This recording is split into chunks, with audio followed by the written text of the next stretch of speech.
Hi, good afternoon here. Valerie Milano, the senior editor of the Hollywood Times and Aspiring Magazine. And I'm here in Los Angeles, and I want to welcome our guest today, and I'm going to have him introduce himself. Thank you so much.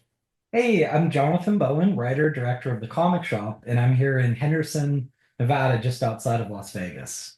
Great. Okay. Thank you so much, Jonathan, for joining us today. And Thank you for having me. so what inspired the concept behind the comic shop?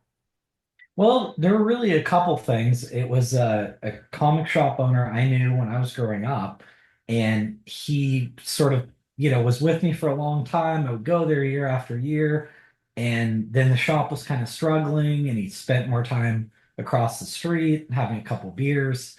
So gradually, then when the shop closed, it made me think as an adult, sort of like what really happened. Maybe this wasn't like his passion. And so then I kind of combined elements of myself where it'd been, about 10 years since I directed my first movie. And I'm kind of stuck in plan B, which is Mike running the comic shop when he wants to be an illustrator. So for me, it was doing like corporate videos when I want to do, feature film, stuff like that. So I kind of married the two together and like took this real life inspiration from my childhood, but also my personal inspiration and kind of made this like amalgamation of the character. How cool. Yeah, I love that.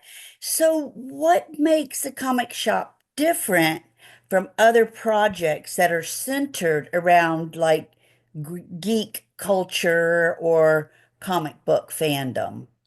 Right. I mean, so a big thing for me was that really the comic shop is just sort of the wrapping. It's like the place we're setting this, but it really wasn't supposed to be something that was like only accessible to, nerds or geeks or comic book fans. I really wanted it to be a story that could inspire anybody who, maybe is headed towards like middle age, something like that, or even younger or older who wants to do something else and thinks maybe it might be too late.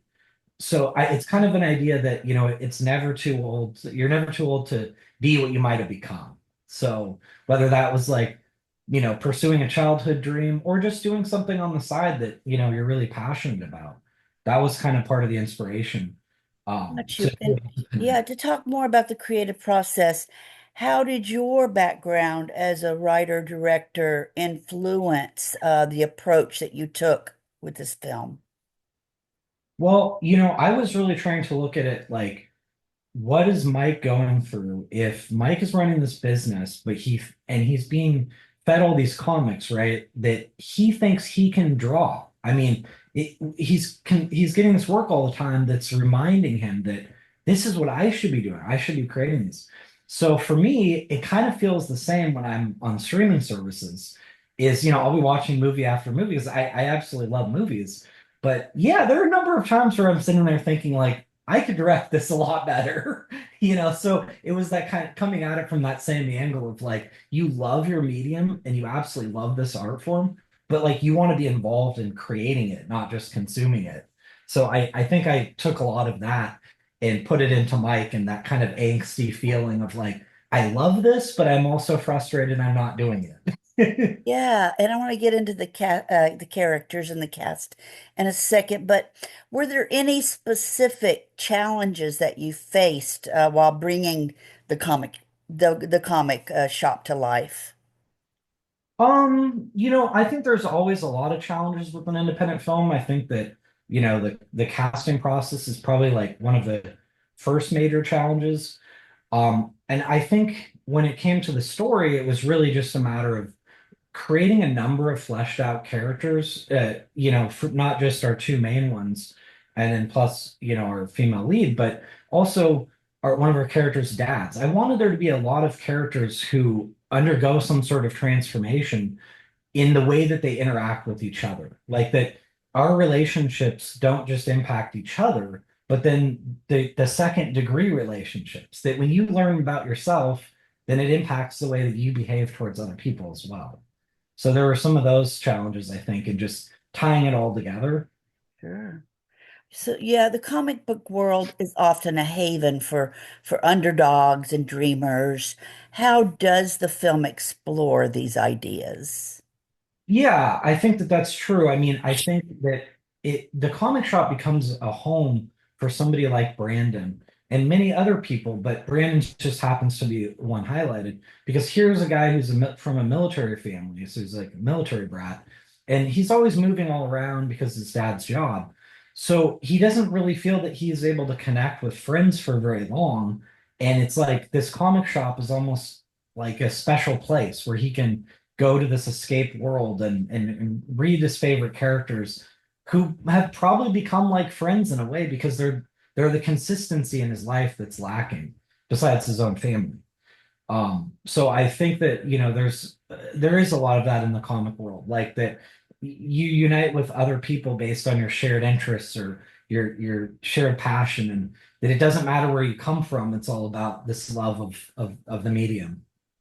Yeah, did you aim to include any commentary on the comic book industry or fandom cultures? I mean, so I did choose to focus on indie comics because I thought it makes sense. Like we're an indie film, and we want people to pay attention to smaller, off the beaten path movies. And so I thought, well, let's highlight independent comics that don't get the same attention as your Marvels and DCs and things like that. So I wanted to be able to like shine a light on what else is out there. It's not all spandex and capes and superheroes.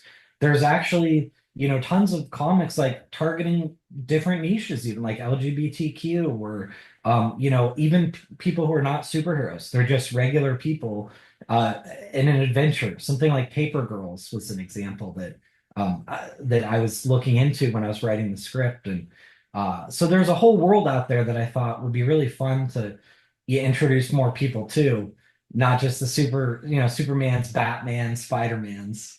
Yeah, true. Yeah, so we've talked about the project and the creative process and the themes and the audience and a little bit behind the scenes, and I totally haven't talked about the characters in the cast. How did you develop the characters, and are any of them based on people you know? Yeah, so I mean, it sounds a little self-serving, but both Brandon and Mike were like at least loosely based on me as well. So Brandon was supposed to be like young Jonathan, who's very optimistic, very much doesn't understand how difficult things are going to be. He just knows what he wants to do. He wants to be an illustrator.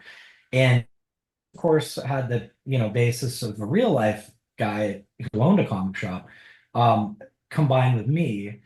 And, besides that, I think it was largely fictional. I mean, even there's a lot of leeway, a lot of fictional elements. Like Brandon's dad. My dad wasn't really like that. Like he was a tough guy in some ways, but he was always very supportive of what I want to do. Maybe he would give me a little bit of, grief about going to the comic shops all the time, but not that much. I just needed that character to be more antagonistic for the story to work as well as it does, I think. Yeah.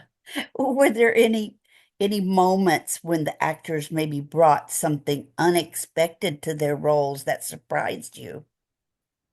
Yeah, I think so. I mean, I know with Jesse, like him and I were always trying to find like exactly who is Mike. I mean, we want to, there's this tough balance of making him grumpy at the start and a little bit cynical, but not making him unlikable because we want you to be rooting for him. We want you to see that this isn't his true self. He's going through a rough patch. And I think that's a tough thing that we were always struggling to find. Like, how grumpy should Mike be in this scene? Or should he maybe get a little bit nicer?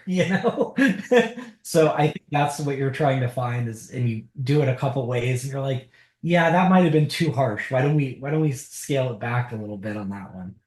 But So, yeah. I saw the trailer. So did you shoot in Henderson? And if so, or wherever you shot, how did the location or the setting contribute to the film's vibe? Yeah, so we shot here in Las Vegas, mostly kind of in like older Las Vegas, I guess, just west of the Strip. And it was to me it was really important because I wanted to set it as like this is the normal Las Vegas that those of us who live here experience. We're not on the strip very often. We just live in our, normal communities. And there's that other aspect of Vegas where, when you think of casinos and all this, but we have a huge military base in Nellis, and there's a lot of, government employees and military. So there's a whole other element that maybe people don't think of. And I wanted to kind of tap into that. And even though I think we have one scene that's driving on the strip, but it's really not about that. It's really about like, what is it like to be in the shadow of this glamorous city?